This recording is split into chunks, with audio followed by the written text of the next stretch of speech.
ശരിക്കും പറഞ്ഞാൽ ഈ വീഡിയോ ഞാൻ ന്യൂ ഇയറിന്റെ തലേന്ന് എടുത്തതാണ്. അതായത് രമണ ഡിസംബർ 31-ാം തീയതി. എന്നിട്ടും ഇത്രയും ദിവസം ഞാൻ പോസ്റ്റ് ചെയ്യാത്ത എന്തെന്ന് വെച്ചാൽ എന്റെ അൽസില കുൽസില മടി കാരണം മാത്രമാണ്. എന്റെ മടി തന്നെയാണ് എനിക്ക് എല്ലായിടത്തും ഒരു തൊല്ലയാവുന്നത്. ഈ മടി കാരണം തന്നെയാണ് എവിടെ പോവാറങ്ങിയാലും ഞാൻ ഒരു 5 മിനിറ്റെങ്കിലും താമസിച്ചേ എത്തത്തുള്ളൂ. പക്ഷെ ഇപ്രാവശ്യം ഇതെല്ലാം തെറ്റിച്ചുകൊണ്ട് ഞാൻ നേരത്തെ റോഡിൽ വന്ന് സ്ഥാനം പിടിച്ചു. കുറെ കഴിഞ്ഞപ്പോൾ എന്റെ അമ്മു വന്നു. പ്രവീണ കൂടെ കുട്ടുള്ളതുകൊണ്ട് തന്നെ എനിക്ക് എന്തായാലും ത്രിബിൾസ് അടിച്ചുകൊണ്ട് പോവേണ്ട ബാലൻസ് ഇല്ലാത്തതുകൊണ്ട് അമ്മു എന്നെ പോയി അവരെ വിളിച്ചുകൊണ്ട് വന്നു. ആദ്യം തന്നെ ഞങ്ങൾ അമ്മങ്കോവിലോട്ടാണ് പോയത്. കുട്ടു ഇരിക്കുന്ന ഇരിപ്പ് കണ്ടപ്പോൾ ഞാൻ വിചാരിച്ചു വീട്ടിൽ മാത്രമേ ഇവന്റെ അൽസില കുൽസില സ്വഭാവങ്ങൾ എടുക്കാറുള്ളൂ എന്ന്. ദേണ്ടടക്കണ് മനസ്സ് വിചാരിച്ചേ ഉള്ളൂ. അതിനു മുന്നേ തന്നെ അവന്റെ സ്വഭാവം പുറത്തെടുത്തു കഴിഞ്ഞു. ഈ കരയുന്ന കരച്ചില് അവന് തൊഴുതുകൊണ്ടിരിക്കുന്നതിന്റെ ഇടയിൽ ലേസ് വേണമെന്ന് പറഞ്ഞിട്ടായിരുന്നു. അവസാനം അവിടെ ഇതെല്ലാം കൂടെ സോൾവ് ചെയ്ത് ലേസൊക്കെ വാങ്ങിച്ചു കൊടുത്തിട്ട് ഞങ്ങൾ നേരെ ശ്രീകൃഷ്ണ കോവിലെത്തി. അവിടെ എത്തിയിട്ട് അവൻ അടുത്ത വാശി ബലൂണിന് വേണ്ടിയിട്ടായിരുന്നു. ബലൂണൊക്കെ ഇറങ്ങാൻ നേരത്ത് മേടിച്ചു തരാൻ മക്കളൊന്ന് സമാധാനപ്പെടുക എന്ന് പറഞ്ഞ് അവനെ ഒന്ന് സമാധാനപ്പെടുത്തി തൊഴുതിട്ടൊക്കെ ഇറങ്ങിയപ്പോൾ അവന്റെ അവിടെ ഒരു ആനയെ കണ്ടു. പിന്നെ അവൻ ആനയുടെ പിറകെ ഓട്ടം. പിന്നെ അവന് സമാധാനത്തിൽ കാര്യങ്ങളൊക്കെ പറഞ്ഞ് മനസ്സിലാക്കി. നേരത്തെ അവൻ ആവശ്യപ്പെട്ട ബലൂൺ അവന്റെ കണ്ണ് കാണാതിരിക്കാൻ എന്നുള്ള രീതിയിൽ അവനെ വണ്ടിയിൽ ഇരുത്തി ഞങ്ങൾ സെറെന്നും പറഞ്ഞ് വണ്ടി എടുത്ത് നേരെ വീട്ടിലോട്ട് വിട്ടു. രാവിലെ കാപ്പി കുടിച്ചിട്ടാണ് വീട്ടിൽ നിന്ന് ഇറങ്ങിയെങ്കിലും എന്തെന്നില്ലാത്തൊരു വിശപ്പ്. പിന്നെ നേരെ പ്രവീർ അവിടെ പോയി 2 ഇഡ്ഡലിയും ചട്നിയും രസവടയൊക്കെ കൂട്ടി കഴിച്ചിട്ട് ഞങ്ങൾ 3 മാത്രം നേരെ അടുത്ത് 3ാമത്തെ അമ്പലത്തിലോട്ടും പോയി.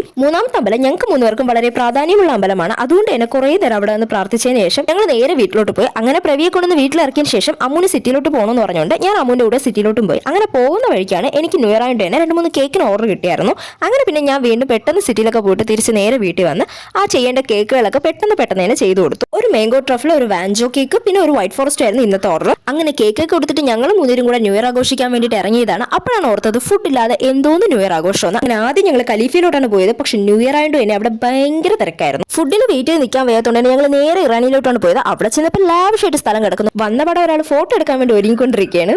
അത് കഴിഞ്ഞിട്ട് നമ്മൾ നമ്മുടെ മെയിൻ പരിപാടിയിലോട്ട് കടന്നു. അതായത് മല്ലയ്യ ഫുഡ് അടിയിലോട്ട്. ഫുഡും കഴിച്ചിട്ട് ശംഖുമുഖത്തോട്ട് ന്യൂ ഇയർ ആഘോഷിക്കാൻ പോകാനിരുന്നു. ഞങ്ങൾ രാത്രി 12 മണിയായത് അറിഞ്ഞു പോലും ഇല്ലായിരുന്നു. കാരണം ഞങ്ങൾ ഫുഡ് മേടിച്ച് വെച്ചിട്ട് കുറേ നേരം സംസാരിച്ചു. ഞങ്ങൾ കഴിച്ചിറങ്ങിയപ്പോൾ കടയും പൂട്ടിക്കഴിഞ്ഞു. ശരിക്കും പറഞ്ഞ ഇപ്രാവശ്യത്തെ ഞങ്ങളുടെ ന്യൂ ഇയറിന്റെ തുടക്കം ഇറാനിയിലെ മന്തിയിലായിരുന്നു.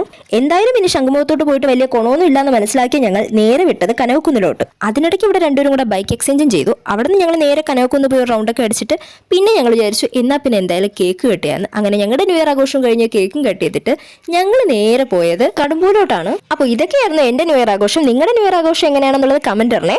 ഇന്നത്തെ വീഡിയോ ഇത്രയുള്ളൂ. വീഡിയോ ഇഷ്ടപ്പെട്ടാൽ ലൈക്ക് ചെയ്യാനും ചാനൽ സബ്സ്ക്രൈബ് ചെയ്യാനും മറക്കരുത്. മറ്റൊരു വീഡിയോ തരാം. ബൈ.